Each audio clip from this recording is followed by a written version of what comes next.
अस्सलाम वालेकुम दोस्तों, 20 फरवरी 2025 इस्लामाबाद फ्रूट मंडी। तो आज आपको माल्टे का रेट बता देते हैं जी। इस वक्त काफ़ी तेज़ बारिश है, मैं हूँ, माल्टे है और दूर दूर तक कोई नहीं है स्टॉल पे। तो रेट पूछ लेंगे, किसी न किसी को ढूंढ कर निकालेंगे जी। वो सामने छतरी की ये भी है छतरी और वो सामने छतरी, दोनों का रेट पूछ लेते हैं जी।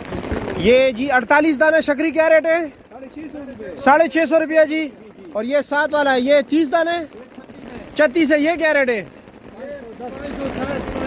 510, 560 और 510। ठीक हो गया जी। अमीर साहब अस्सलाम वालेकुम। आज तो मंडी में कोई भी नहीं है, आप अकेले बैठे हो? खाक तो है ही नहीं। अच्छा, ये 60 दाना काला माल्टा क्या रेट है? खुशी नाल कम रेट लगाओगे? 1000 रुपये लगाओगे। अच्छा जी। और क्या रखा है, कुछ और है? शकरी 80 दाना क्या रेट है? 900 रुपये का। छोटा दाना 60 दाना 850 का। ठीक है, शुक्रिया आपका।